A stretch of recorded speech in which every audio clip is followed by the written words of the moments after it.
तो आज हम सिर्फ नॉर्थ ईस्ट इंडिया की खूबसूरत तस्वीरें नहीं देखने वाले, नहीं, हम ये समझेंगे कि एक प्रोफेशनल विजुअल कैंपेन की पिच आखिर तैयार कैसे की जाती है। चलिए, इस सफ़र के पीछे की पूरी स्ट्रैटेजी को डिकोड करते हैं। तो सबसे बड़ा सवाल क्या है? सिर्फ 23 दिनों में एक ऐसे इलाके को कैसे कैप्चर किया जाए जो अपने आप में एक छोटे-मोटे महाद्वीप जैसा है? ये एक बहुत बड़ी क्रिएटिव और लॉजिस्टिकल पहेली है। और ये जो कैंपेन पेज है ना, ये इसी का जवाब देने की कोशिश करती है। आज हम इस पूरे कैंपेन को 5 हिस्सों में समझेंगे। सबसे पहले, ये विजुअल कैंपेन है क्या? फिर 23 दिनों का ग्रैंड प्लान क्या है? उसके बाद यात्रा का पेसिंग मैप, फिर स्टोरी बोर्ड की कुछ झलकियां देखेंगे और आखिर में ये समझेंगे कि ये प्लान इतना असरदार क्यों है। तो पहला हिस्सा, अल्टीमेट विजुअल कैंपेन।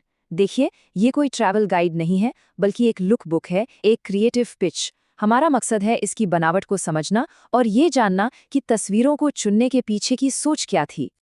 चलिए, अब सीधे आते हैं 23 दिनों के ग्रैंड प्लान पर।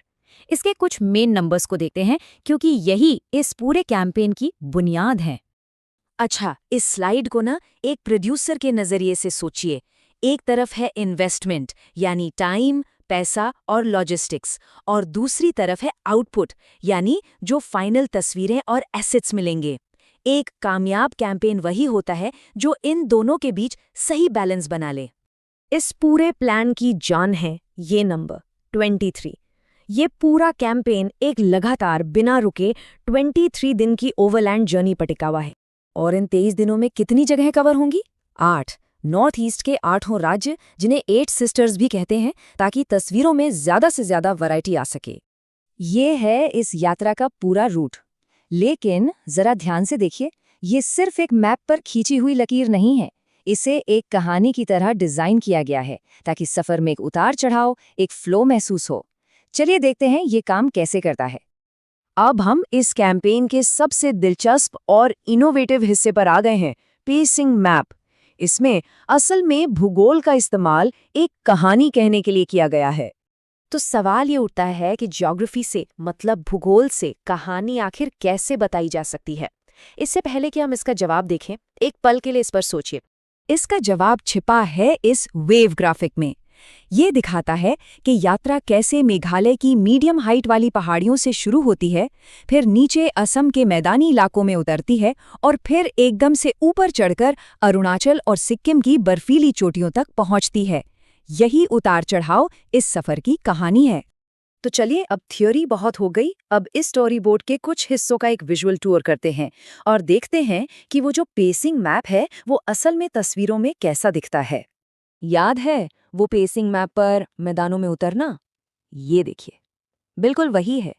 कैंपेन शुरू होता है मेघालय की धुंध भरी रहस्यमयी पहाड़ियों से, और फिर अचानक कहानी शिफ्ट होती है असम के सुनहरे खुले मैदानों में। एक ही सफर में दो बिल्कुल अलग दुनिया।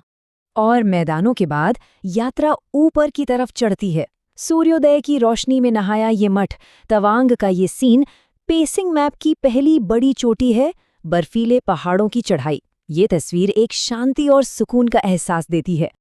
अब ये एक बहुत ही स्मार्ट क्रिएटिव स्ट्रैटेजी है। प्लान सिर्फ ऊंची जमीन या पहाड़ नहीं दिखाता, बल्कि अलग अलग तरह के पहाड़ दिखाता है। एक तरफ सिक्किम की बर्फ से ढकी चोटियां, तो दूसरी तरफ नागालैंड की हरी भरी रोलिंग हिल्स। इससे फाइनल कैंपेन में तस्वीरों का दोहराव नहीं होता और एक गहराई आती है। और फिर कहानी में कुछ ऐसे मोड़ भी आते हैं जो बिल्कुल अनोखे हैं, जैसे मणिपुर की लोकटक झील, अपने तैरते हुए द्वीपों, जिन्हें फुमदी कहते हैं, के साथ ही एक ऐसा नज़ारा है जो कहीं और नहीं मिलता। ये इस सफ़र की कहानी को और भी रिच बनाता है। तो आखिर में सवाल ये है कि ये प्लान इतना असरदार क्यों है? ये काम क्यों करता है? चलिए इसके पीछे की वजह और फाइनल तर्क को समझते हैं। ये टेबल, समझिए, इस पूरे प्लान के पीछे का दिमाग है। ये वो एनालिटिकल सबूत है जो दिखाता है कि 8 जगहों को क्यों चुना गया। हर जगह एक खास विजुअल और कल्चरल एलिमेंट देती है। मेघालय की धुंध से लेकर त्रिपुरा के सनसेट और मंदिरों तक, हर डेस्टिनेशन का एक खास मकसद है। और ये सारी अलग अलग चीज़ें मिलकर एक बहुत ही पावरफुल आइडिया बनाती हैं कि नॉर्थ ईस्ट इंडिया को एक छोटे महाद्वीप की तरह पैकेज किया जाए। यही आइडिया इस पूरी 23 दिन की यात्रा को एक धागे में पिरोता है। मतलब एक ही ट्रिप में इतनी जबरदस्त क्लाइमेट और कल्चरल वैरायटी। यही इस पिच का सबसे बड़ा तर्क है। तो चलिए इस पूरे एनालिसिस को एक आखिरी सवाल के साथ खत्म करते हैं। कोई भी सफर एक कहानी कैसे बन जाता है? जैसा कि इस पिच से साफ है, ये सिर्फ खूबसूरत जगहों पर जाने के बारे में नहीं है।